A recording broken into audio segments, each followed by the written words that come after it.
we'll start with the final chapter for class 6 geography NCERT. Now this chapter talks about the climate, vegetation and wildlife particularly pertaining to India. Now first of all we'll understand the difference between weather and climate. When we talk about the daily phenomena that is happening, we call it as weather. We say the weather is nice, the weather is sunny. So all those phenomena which occur on day-to-day basis are explained under weather. However, when we talk about climate, it's I can say an average of 30 years or more. So you have a phenomena that exists for a considerably longer duration of time, and when that sets in as a particular phenomena, we call it as climate. So when we talk about climatic conditions, specifically in India, we can classify it, usually classify it under 4 heads: the summer seasons, the winter seasons, the rainy seasons and the autumn season. So these 4 are the primary seasons that we talk about in India. Now the winter season usually extends from December to February. It is considered as the cold period with cold waves flowing in. You have summer season from March to May, which is usually hot. The local winds in India are known as Loo. The rainy season extends from June to September, and this is affected by the southwest monsoon. Monsoon is derived from the Arabic word mausim, which in Arabic means seasons. And finally you have the autumn season, which is the season of shedding of leaves. You have October and November, and this is also governed by the retreating monsoon that is mainly seen on the coast of Tamil Nadu. Now these 4 seasons and the monsoons of India we have covered in the separate lecture. You can refer those if you want to understand that in detail. Now let's talk about the rainy season itself. So we call these seasons by different names in different parts of the country. For example, in English we call it as rainy season, in Hindi we call it as Varsha, in Urdu it is Barish, in Marathi we call it Paus, and in Bengali we call it Barsha. So all these are the different names of the seasons. So similar to rainy season, you have the names for other seasons as well. And in the summer you have some of these fruits and vegetables which are commonly used, which provide refreshment. Now what are the major factors that affect the climatic condition of any given region? The location of the region.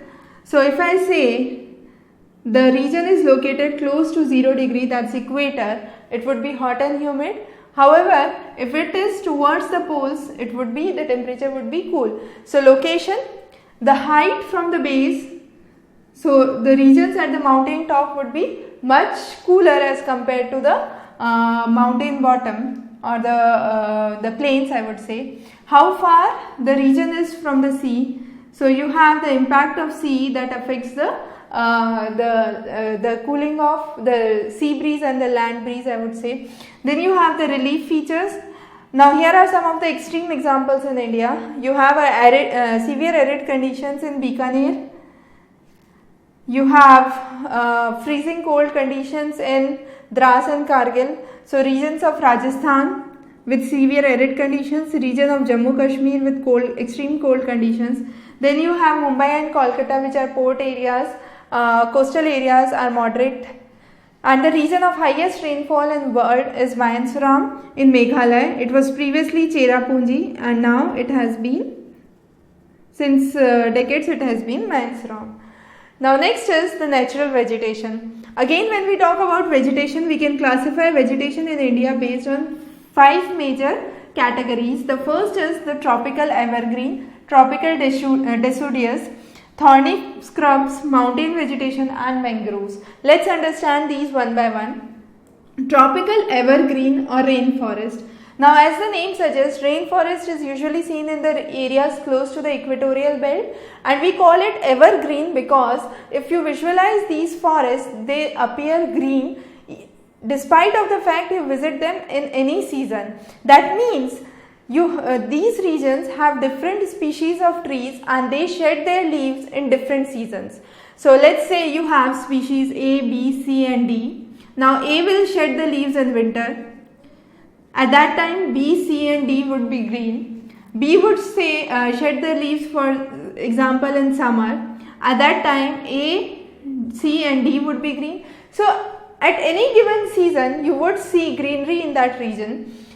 So that is what is why we call these regions as evergreen. These regions have heavy rainfall, they have dense forest, and the forest is so dense that the sunlight is unable to reach to the ground. Some of the common examples in India are Andaman Nicobar Islands, northeastern states and the western parts of Western Ghats. Common trees are mahogany, ebony and rosewood. Now coming on to tropical deciduous, these are monsoon based forests. They are less dense as compared to the evergreen forest, and all of the trees in tropical deciduous shed their leaves at the same time. So in the autumn you would see a kind of series of trees with no leaves. The common examples are MP, Bihar, Uttar Pradesh, then you have Odisha, Maharashtra and Chhattisgarh. The common trees that are seen under deciduous are sal, teak and peepal. The next is the thorny scrub vegetation. These are seen in the parts of Rajasthan, the arid parts of Rajasthan, Punjab, Haryana. Mostly I would say the regions west of Aravalli range. So they are dry. Here there is a modification. The modification occurs in the form of stem is modified to leaf and leaf is modified to spine, so as to reduce the consumption of water. Common examples are cactus, kher, babool and kikar. Then you have the mountainous vegetation that occurs on higher altitudes, 1500 to 2500 meters. Usually conical trees are present. They are coniferous in nature. Chir, pine and deodar are the common examples. Then you have mangroves. Mangroves are kind of saline, found in saline waters, commonly found in Sundarbans. In Sundarbans, the common vegetation is Sundari. Now these Sundari trees are known for their pneumatophore roots. That means since the water is salty and kind of marshy, the roots pop outside from the ground, and therefore they are known as aerial roots. These aerial roots are also known as pneumatophores. So these are the 5 common vegetations that are seen in India. Now why are forests important? Forests provide oxygen to us. They act as carbon sink because they are the largest absorber of carbon. All the carbon dioxide that is exhausted would be absorbed by the plant. So plantation is an important activity to reduce the pollution in the nation. Then they also bind the soil and prevent soil erosion. They provide us timber for furniture. They provide us food products, gum, lac, honey. They provide shelter and habitat to numerous wildlife animals. And to protect and conserve forests, India has been organizing Van Mahotsav or forest program since long. So these are some of the major importance of the trees that are being highlighted. The next topic for this session is wildlife. Now coming on to wildlife, let's talk about the national flowers, the national animal and the national bird. The national animal is tiger, the national bird of India is peacock. Now India is home to numerous wildlife which is endemic to specific regions. For example, Gir forest is known for Asiatic lions. Then you have Assam, which is known for one-horned rhinoceros and elephants. You have camels found, which are found in deserts. Wildlife found in Run of Kutch. You have wild goats and snow leopards which are found in Himalayas, and then there are certain endemic species which are native to specific regions and some species which are on the verge of extinction, or I would say are rather endangered. As a result, the first week of October is celebrated as Wildlife Week, which talks about awareness programs in students and the college students to talk about how wildlife conservation is important and what could be done to preserve wildlife. Project Tiger and Project Crocodile are 2 such programs that have been released to understand or conserve wildlife. India is also home to numerous migratory birds. Migratory birds means those birds are coming from some other nation. For example, let's talk about Siberian cranes. Siberian crane come in India in the month of December from Siberia, and the basic reason attributed is the Siberia during the winter months becomes extremely cold. As a result, these Siberian cranes have to migrate to a warmer place to find shelter, and those birds which migrate from one place to another or which move from one place to another based on the seasonal variations are known as migratory birds. So common examples are pelican, Siberian cranes, stork, flamingo, curlew and pintail ducks.